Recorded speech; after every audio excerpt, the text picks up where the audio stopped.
Milind, welcome. I think your other panelists have come from different backgrounds, focused on marketing and focused on social media and outreach, etc. I think you're the important guy to ask this because you collect the entire data and try to understand how we analyze, split whichever way you want, and then take it to the audience. So before I go into the details, I want our audience to understand is much better if we cut through the hype of big data. How do we look at big data to understand and make sense of it? So, big data is a much bandied about term nowadays, right? I mean, people are talking about even manageable data sets in terms of now big data. Okay? Now, what big data is and how it got started really was that we are collecting all this data from our users, right? The companies have now more online presence. Even in the offline side, they have much better ways of collecting all this data about their users, about their customers, right? Not all of this data is in a previous generation structured transactional form, right?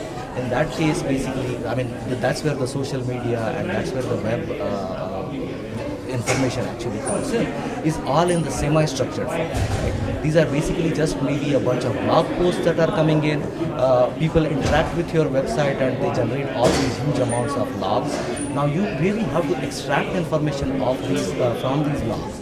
Combine it with your transactional data stores and then try to make correlations or based on some advanced modeling techniques actually work with these data sets and derive insights from it. So that deriving insights part, we build the platforms that enable you to do that. Right? So ours is a platform company that builds the end-to-end solutions, or actually I would say end-to-end platform for building the big data enabled applications. When you look at your company Pivotal, which does this, the challenge is twofold in your case. One is you're taking the data, like I said earlier in my question, is trying to analyze the data. Next is the cultured data, for a better phrase. You're taking it to the other participants in this particular vertical, who then filter it down and make it relevant to the audience. I just wanted you to elaborate a bit on that. Yeah, sure. So collecting data is I won't say it's a solved problem, but just given Moore's law, just the amount of increase in internet working speeds, all those things have resulted in cheaper and economical ways of collecting all this data and storing those together. Right? Now, obviously, if you just take a single machine, it has a finite computing power, a small amount of computing power that you could do all the things that you could do with a large cluster of machines, but it will be extremely slow, right? So, for example, if you are generating reports or if you are doing deriving insights from all the data that you collected from last days worth of user interactions with your websites or with your company, then your CEO would like to see that report next day, right? And with a small set of machines or these scale-up architectures, it was basically becoming more and more difficult in order to generate, devote enough compute power, enough processing power in order to derive these insights, right? So what we have seen in the last 10 years or so is that people are now moving towards these large clusters of commodity machines. Okay? They are connected together with high-speed internet, and now that gives you enough processing speed in order to process this data. Right? But once you process this data, they need to be made available in a form that is consumable by the end users. Right? And that is where a lot of these tools are now getting developed, which is how do I combine these diverse sources of semi-structured and unstructured data, make it or massage it in a form that is consumable by the end users. And the end user is not going to look at rows and rows of numbers, right? They are going to look at more of visualizations. They are going to look at trend lines. They are going to look at graphs. So how do we take these massive amounts of data that is arriving at a lot of velocity and how do you process that to make it consumable? That's where the biggest challenge is. The other challenge I see is how do you convince your customers that without the actual relevant ROI to be seen now, that is good for the future?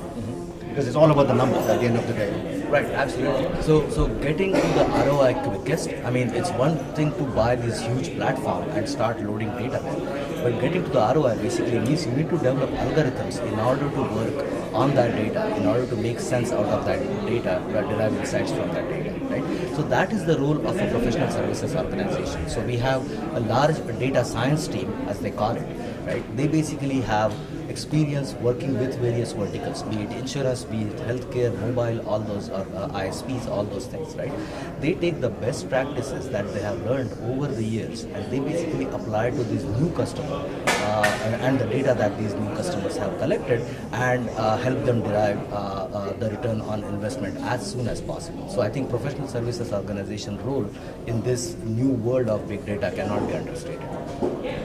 When you look at the same problem from the consumer's point of view, because I'm sure when you're doing a company, the caliber of that you're doing now, Pivotal, you also have to understand the marketplace and gauge a sense of how people's behaviors are. So when you look from the consumer's point of view and the company that are addressing these concerns, where do you see the challenges and that needs to be addressed? Right, exactly. So our consumers are, as in Pivotal is a platform company, so our consumers are the customers that are investing in these new big data technologies, right? If you look at the history of how these big data technologies that are being in use today, right? These came from the internet giants like Amazon, these came from internet giants like Google, Facebook, LinkedIn, all these people, right? Now, these companies have I would say a sexiness factor to them. They are able to attract all these immensely talented people in managing their big data infrastructures, right? Our customers, some of them at least, won't have access to these kinds of people, these kinds of talent, right? So we have to strive to make our platforms easy to use, easy to configure, easy to get ROI on quickly, right? And that is where our focus is, right? So for example, somebody like Facebook or some companies like Facebook or Google, they have hundreds and thousands of engineers to build new applications for them. We have to focus on how do we make the application development itself very simple, right? Fortunately, the new kinds of technologies that have come onto the market and that are being used by these consumer internet giants, most of these are open source technologies, right? So taking these open source technologies and making it package it in an easy to consume form and easy to derive value, that's basically what we are trying to do. Yeah. I appreciate your time, Milind. Thank you so much for coming and sharing your thoughts. Sure, thank you.